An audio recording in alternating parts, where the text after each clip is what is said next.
Hello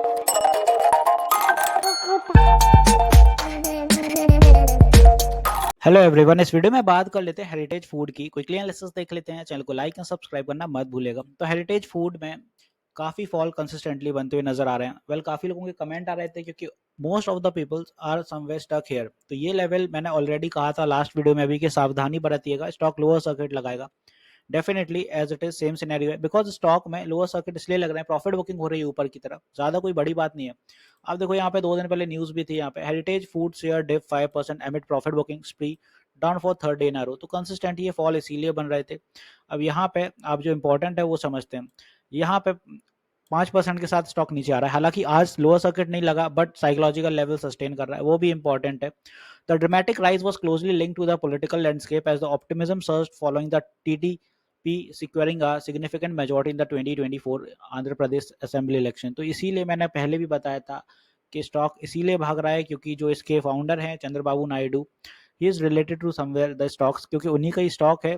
इसी वजह से ये तेजी देखने को मिल रही है। Stock bull run began immediately after exit poll projected the return of N Chandrababu Naidu, the founder of Heritage Food, as the chief minister of Andhra प्रदेश।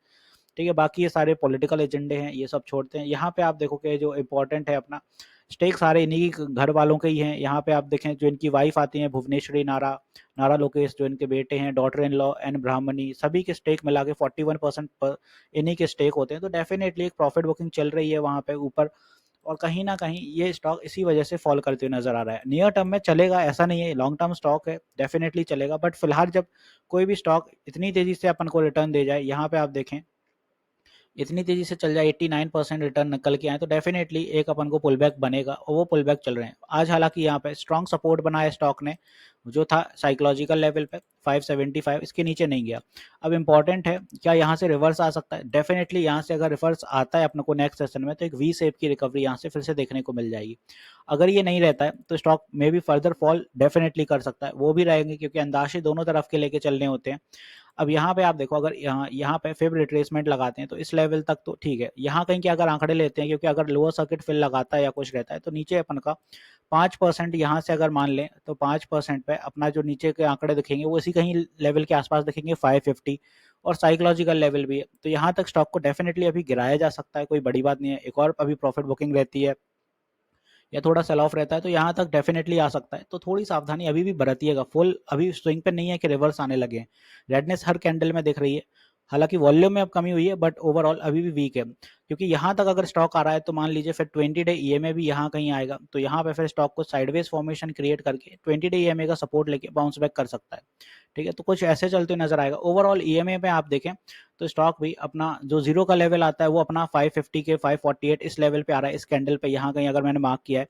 तो ऊपर से देखें तो जो अपना 0.5 का लेवल जैसे ही ब्रेक हुआ था फर्स्ट लाइन ऑफ डिफेंस, उसके बाद बड़े सेल ऑफ कंसिस्टेंटली बनते हुए नजर आए थे। तो नियर टर्म में अपना ये कुछ सपोर्ट रहेगा यहाँ पे, ठीक है ना, 550 545, इसके नीचे नहीं जाना चाहिए स्टॉक को, और यहीं से एक रिवर्सल की ज्यादा उम्मीद है। हालांकि ये भी है एक साइकोलॉजिकल लेवल, बट उम्मीदें ज्यादा यहाँ क्रिएट होते हुए नजर आ रही हैं, क्योंकि 20 डे ईएमए भी आ रहा है और यहाँ पे 550 का बड़ा साइकोलॉजिकल लेवल है। तो अगर यहाँ पे पुल बैक होता है तो यहाँ कहीं तक अपने आंकड़े रहेंगे।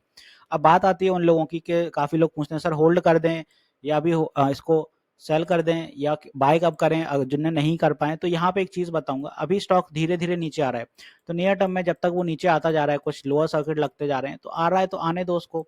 ठीक है, जब ये एक अप ट्रेंड के लिए दिशा निर्धारित करेगा, ठीक है, उसमें फिर आप देखोगे जो आपकी आस्क को बिड रहती हैं आपके ब्रोकर में, वहां पे देखना कि मूव के साइड ज्यादा है, बायर्स अब ज्यादा एक्टिविटी ले रहे हैं कहीं, ठीक है, और डेफिनेटली यहाँ पे एक ग्रीनिश कैंडल बनने लगे, तब फिर आपको वहां पे कुछ एंट्री लेनी है, क्योंकि वहां से आपकी एंट्री के साथ साथ फिर धीरे धीरे डेफिनेटली रिवर्स आने लगेगा।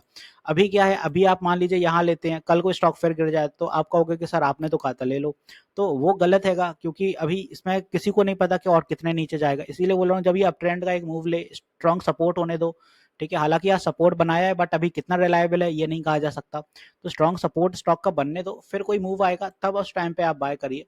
और जिन लोग ऊपर के लेवल पे फंसे हैं उनका भी यही कहूंगा, ऊपर के अगर लेवल पे आप फंसे हैं तो नीचे आ रहा है उसको एवरेज कर लीजिए। ठीक है, स्टॉक चलेगा, no doubt in that, stock थोड़े समय में एक अपमूव लेगा। और जो लोग फ्रेश एंट्रीज लेना चाहते हैं वो भी साइकोलॉजिकल लेवल्स पर ही फोकस करें। ये 550 हो गया, 575, यहीं कहीं एक्यूमुलेशन करने का सोचें। जो लोग बेचने का सोच रहे हैं तो वो आपकी फिर हैगा, आपका जैसा मानो, बट हालांकि ये नीचे आ रहा है तो मेरे हिसाब से तो एवरेज करना बेहतर है। लॉस बुक करने से कोई आपका फायदा तो होने वाला है नहीं, और इतना बुरा स्टॉक भी नहीं है। ठीक है, न्यूज़ की वजह से चल गया था, बट नियर टर्म में ये फिर अब ट्रेंड लेगा, धीरे-धीरे फिर चलेगा। तो समय होता है हर स्टॉक का, समय अच्छा वाला निकल गया, अब थोड़ा बुरा समय भी देख लो स्टॉक का, फिर अच्छा आएगा। तो आई होप यहाँ पे मैंने सारी चीज़ें क्लियर कर दी हैं, स्टॉक में क्या-कैसा मूव है, कैसा क्या चलने वाला है। आरएसआई पे भी एक नज़र डाल लेते हैं, यहाँ पे आप देखें आरएसआई ओवरऑल बहुत यहाँ पे 97 के करीब चल रहा था आरएसआई। अब यहाँ पे फाइनली स्टॉक आरएसआई एंट्री कर रहा है, अपनी रेंज के अंदर आ रहा है, तो डेफिनिटली कूल डाउन काफ़ी हो चुका है। तो कहीं न कहीं अब संभावनाएँ रहेंगी कि स्टॉक में फिर धीरे-धीरे एक और बुलिश मूव देखने को मिलेगा। यहाँ पे मैं आपको एक और चीज़ बताना चाहता हूँ, मैं लाइव सेशंस भी देता हूँ, मार्केट आवर में लाइव रहता हूँ, सुबह 10 बजे से और शाम 9 बजे, मंडे टू फ्राइडे शेड्यूल रहता है, तो अपने क्वेरीज प्लीज़ वहाँ क्लियर किया करिए। लाइव में इंटरेक्शन बहुत अच्छा होता है, बहुत कुछ सीखने को मिलता है और काफ़ी लोगों के काफ़ी सवाल होते हैं, तो लाइव ज़रूर ज्वाइन किया करिए। ऐसे कमेंट्स के रिप्लाई नहीं दे पाता हूँ, इसीलिए थोड़ा लेट हो जाता है। तो मिलते हैं नेक्स्ट वीडियो में। This is me Shubham Yadav signing off.